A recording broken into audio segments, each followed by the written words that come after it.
गीता का जो पहला अध्याय विषाद योग है, मैं नहीं करूंगा। ब्रह्मा को हो गया, ब्रह्मा एकदम व्यथित से, चिंतित, थकित, दुखित से।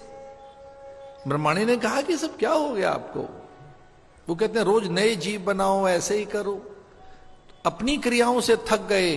और ये ध्यान रहे, अगर हमारे जीवन में उत्सव न हो, पर्व न हो, तीज ना आए, त्योहार ना आए, पूजा ना हो, तो भैया हम भी थक जाएं। अरे उत्सव आता है, चैन आता है। मुझे पता नहीं ये पंक्तियां क्यों लिखी गई हैं। ओ मेरे दिल के चैन, चैन आए दुआ कीजिए। पता नहीं किसने लिखी है, किसी से सुनी तो हम तो बड़े चकित रह गए। ओ मेरे दिल के चैन, चैन आए। लीजिए, हैदराबाद में है तो मन कर रहा है एक उर्दू का शब्द हम भी बोल लें, दुआ कीजिए।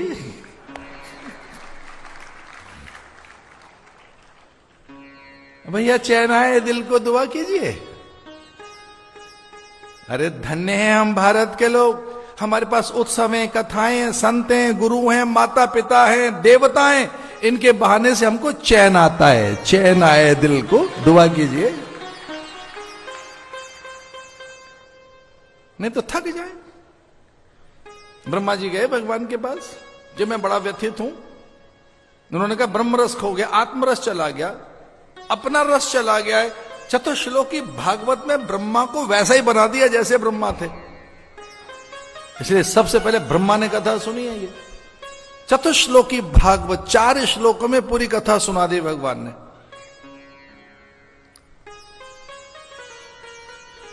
कभी कभी रस चला जाता है, हमारा उत्साह चला जाता है, उल्लास, उमंग, तरंग चली जाती है। एक बहुत सुंदर सा शब्द है, उसको थोड़ा ध्यान देना। आशावादिता खो जाती है, व्यक्ति होपलेस हो जाता है। Hopeless, meaningless, goalless. गोल नहीं कोई, ठीक है, जी रहे हैं, जिएंगे, चलिए, सुबह हो गई, दोपहर हो गई, सांझ हो गई, अच्छा रात होगी, सो जाओ। अब भोर हो गई, स्नान कर लो, दुकान चलो, कारोबार चलो। भाई कर क्या रहा है? उमंग कहां गई, तरंग कहां गई, उल्लास कहां गया, आनंद कहां गया, आशावादिता कहां गई? तो जब आशावादिता चली जाती है, होपलेस हो जाता है आदमी, बहुत मीनिंगलेस हो जाता है। और ऐसे में फिर कोई रंग नहीं रह जाता, उत्सव नहीं रह जाता। नीरस सा, फीका सा व्यक्ति, उधार का सा जीवन, बासी जीवन। जब भगवान चले गए जीवन में से, ज्ञान, विचार, विवेक और वैराग्य चला गया, तो सारी गोपांगनाएं, वे ग्वाल बाल, वे सारे गोपवंशी, वे सब गोप और वे सारे अहीर और गोपांगनाएं एकदम निर्जीव जैसे हो गए, निश्चेष्ट हो गए, निष्प्राण हो गए, निष्क्रिय हो गए। इसलिए ये शब्द बड़ा अद्भुत है। जो सकारात्मकता है, जो सृजन है, जो रचना धर्मिता है, कृपया संभाल के रखिए इसको। और इसका अंग्रेजी में नाम है positivity.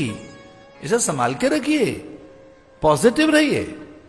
Positivity, please keep positivity. इसे संभाल के रखो, सक्रिय रहो, सकारात्मक रहो, विधेयक रहो, अन्वेषणात्मक रहो, नूतन प्रयोग कीजिए, नावीन्यता लाइए, नए बने रहो, नूतनता। जरा से पुराने होंगे आप तो दुर्गंध आने लगेगी। एक और बात, समय आपको पछाड़ देगा, बहुत आगे चला जाएगा समय, आप पीछे रह जाओगे, पिछड़ जाओगे। और वो इतना तेज दौड़ना जानता है समय, आप उसको पकड़ नहीं पाएंगे।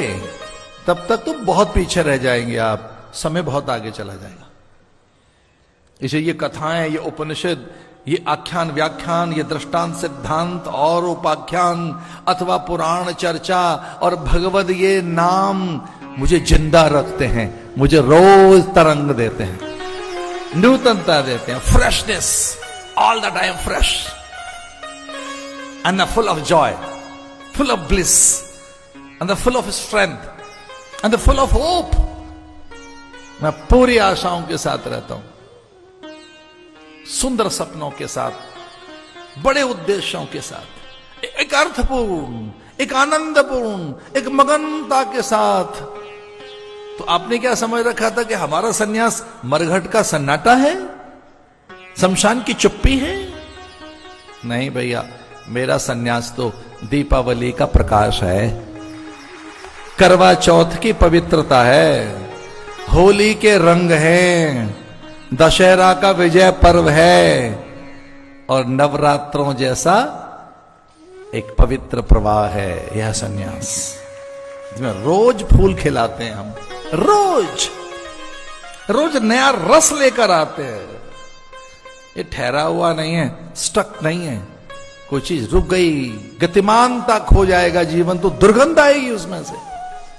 और जो सारी नदियां, बड़ी पवित्र नदियां, अगर कहीं रुक जाती हैं, आगे नहीं बहती, तो कोई नहीं पूजेगा। वहीं रुक गई तो जीवन गति कर रहा है।